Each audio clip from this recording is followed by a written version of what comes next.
வணக்கம் நண்பர்களே, AKS creative கிரியேஷனுக்கு உங்களை அன்போடு வரவேற்கிறேன். இன்றைக்கி நம்ம பார்க்க போகிறது கல்கண்டு பொங்கல் தான் நம்ம பண்ண போகிறோம். அந்த கல்கண்டு பொங்கல் பண்ணுறதுக்கு ஒரு கப் அளவுக்கு பச்சரிசி எடுத்துருக்கிறேன். பச்சரிசியை வந்து கழுவிட்டு குக்கரில் சேர்த்துருக்கேன். இந்த போல் இந்த சின்ன கல்கண்டு வச்சு தான் நான் இன்றைக்கி பண்ண போகிறேன். நீங்கள் வந்து பெருசாக இருக்கக்கூடிய அந்த கல்கண்டு கிடைச்சாலும் நீங்கள் அதுலேயும் பண்ணலாம், தப்பு கிடையாது.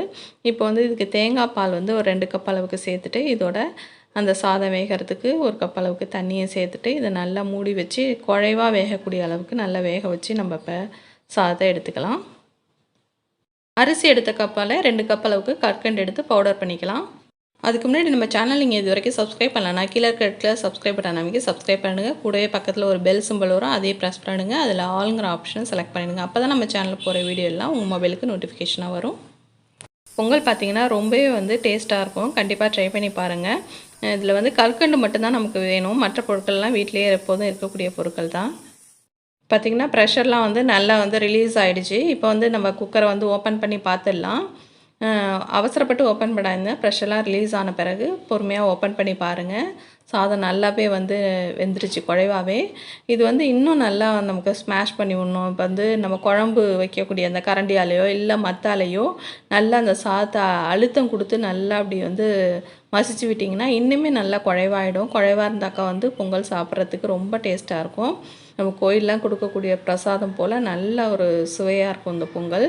இது போல் நல்லா மசிச்சு விட்டுடுங்க. இப்போ நம்ம மசிச்சு வச்சுருக்க இந்த சாதத்தோடு நம்ம பவுடர் பண்ணி வச்சுருக்க கற்கண்டையும் வந்து உள்ளே சேர்த்துடலாம். அரிசி நம்ம எந்த கப்பால் எடுக்கிறோமோ அதே கப்பால் 2 கப் அளவுக்கு கற்கண்டை எடுத்து பவுடர் பண்ணி வச்சுட்டிங்கனாக்கா அந்த அளவு வந்து கரெக்டாக இருக்கும் ஸ்வீட்டு. நீங்கள் வந்து இன்னும் கொஞ்சம் கம்மியாக வேணுனாக்கா நீங்கள் குறைச்சிக்கலாம். ஸ்வீட்டு கொஞ்சம் கம்மியாக சாப்பிடக்கூடியவங்களாக இருந்தால் கற்கண்டோட அளவு வந்து கொஞ்சம் குறைச்சிக்கலாம்.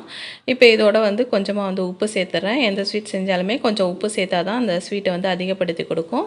இதோட வந்து கொஞ்சம் போல் ஏலக்காய் பவுடர் பண்ணதே அதையும் சேர்த்துட்டு நல்லா வந்து கலந்து விட்டுடலாம்.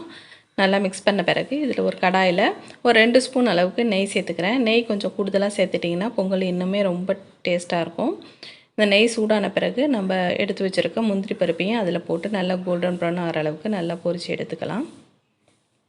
பார்த்திங்கன்னா பொங்கல் வந்து நமக்கு ரெடி ஆகிடுச்சு. இதோட நம்ம தாளித்து வச்சுருந்த அந்த முந்திரி பருப்பையும் வந்து உள்ளே சேர்த்துடலாம். ரொம்ப அட்டகாசமான சுவையில் இருக்குங்க. கண்டிப்பாக ட்ரை பண்ணி பாருங்கள். ட்ரை பண்ணி பார்த்துட்டு எப்படி இருந்ததுன்னு கமெண்ட்டில் சொல்லுங்கள். வீடியோ கண்டிப்பாக பிடிச்சிருக்குன்னு நினைக்கிறேன். பிடிச்சிருந்தால் மறக்காமல் லைக் பண்ணுங்கள். உங்கள் ஃப்ரெண்ட்ஸ் அண்ட் ரிலேட்டிவ்க்கும் ஷேர் பண்ணுங்கள். பார்த்தீங்கன்னா சூப்பராக வந்து நமக்கு பொங்கல் ரெடி ஆகிடுச்சு.